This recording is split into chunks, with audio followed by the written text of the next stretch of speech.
Hoje é dia da nossa última análise quant dos bancões. Aqui a gente vai falar do SAMB11, que é exatamente o Banco Santander. Seja muito bem-vindo a esse vídeo aqui do nosso Plano 5, plano que vai te ajudar a chegar nos seus primeiros 5 dígitos em investimentos, que seria em torno de 10 mil até 99 mil reais, seguindo o que a gente chama de raízes, que são os aportes, os ativos, a gente está falando dos bancões, que são exatamente os ativos, alguns dos ativos que a gente vai falar ao longo do Plano 5, tempo, paciência e comprometimento.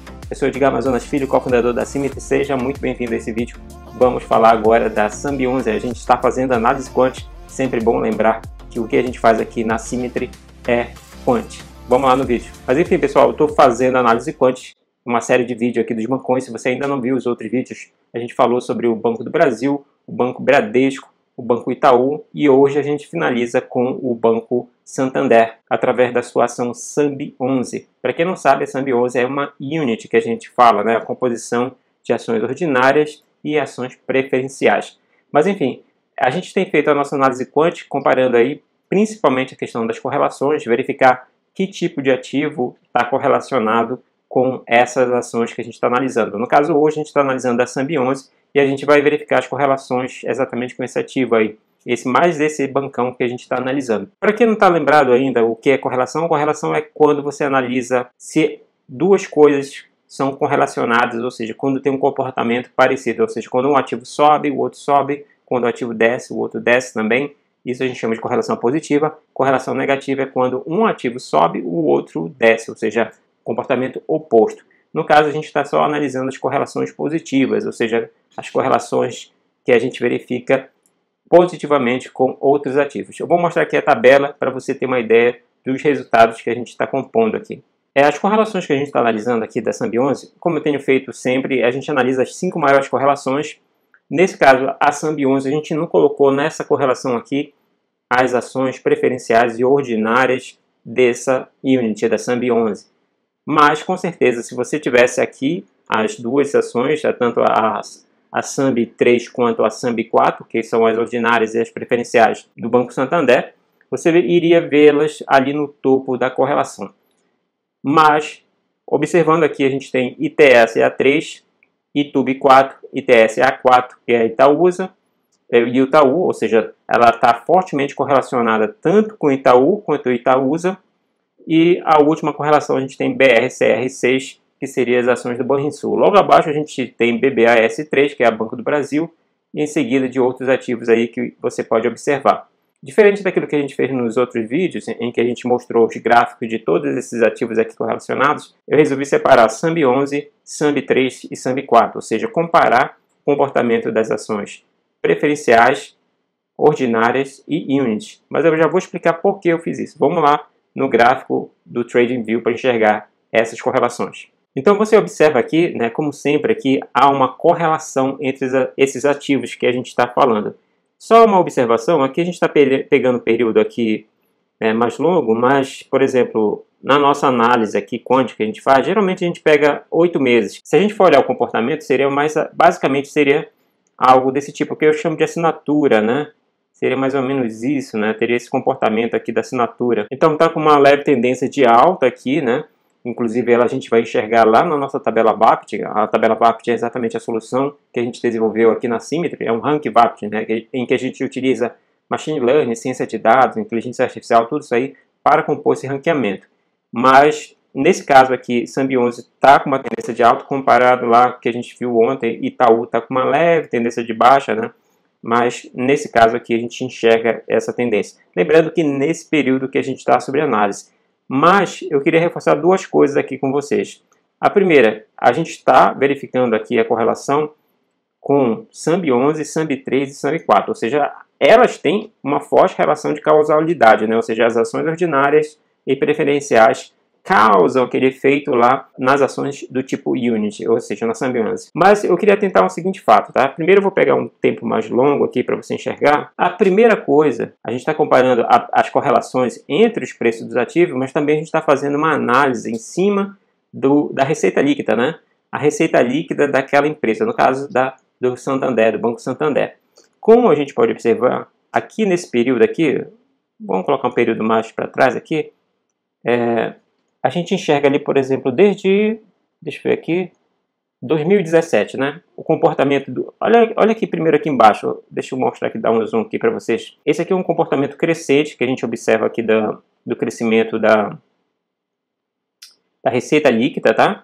Teve um crescimento aqui, tem que ver se não foi um dado corrompido ou se foi esse crescimento realmente que pulou aqui em 2019, o Q3 de 2019 para o Q4 de 2019, que teve um crescimento absurdo, né? Tem que ver se não foi alguma coisa não recorrente, tá? Assim como teve uma queda absurda aqui do Q1 2020 para o Q2 de 2020. Depois se recuperou, né?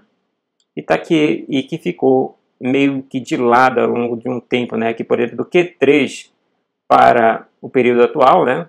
Tá meio que de lado esse crescimento. Não tem mostrado um crescimento tão forte assim, né? Mas por que eu tô falando disso, né? Porque se a gente for observar o comportamento da ação aqui, ela tá muito parecido com o comportamento do crescimento dessa receita, né? Ou seja, ali, se a gente pegar 2017 até 2019, né? Inclusive aqui no Q4 de 2019 houve um salto grande, né? Do Q3 de 2019 com uma receita de 3,91 bilhões para 5,45 bilhões, teve um crescimento alto.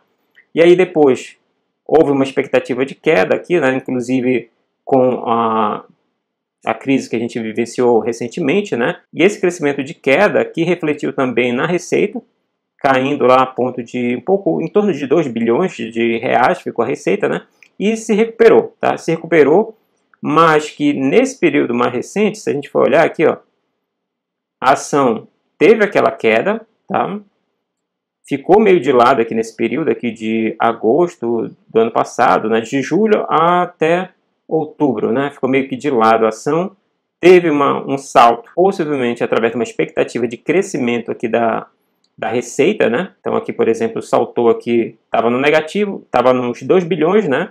Cresceu para, no caso, 3,8 bilhões, né? Então esse crescimento refletiu aqui na ação, teve aqui, ó, se a gente for observar que nesse período teve esse crescimento aqui, mas logo após o crescimento, saiu o Q4 de 2020, ficou com uma leve perda, inclusive ao Q3 de 2020, e isso aqui ficou meio que de lado novamente. Cresceu novamente aqui com Q1 2021, nova expectativa, cresceu novamente aqui. E aí que ficou meio de lado, né? Possivelmente as expectativas do Q2 de 2021 foram abaixo das esperadas, né? Daí novamente queda, né? E obviamente as pessoas que operam aí nesse período de curto prazo, né? Ou médio prazo, no caso meses, né?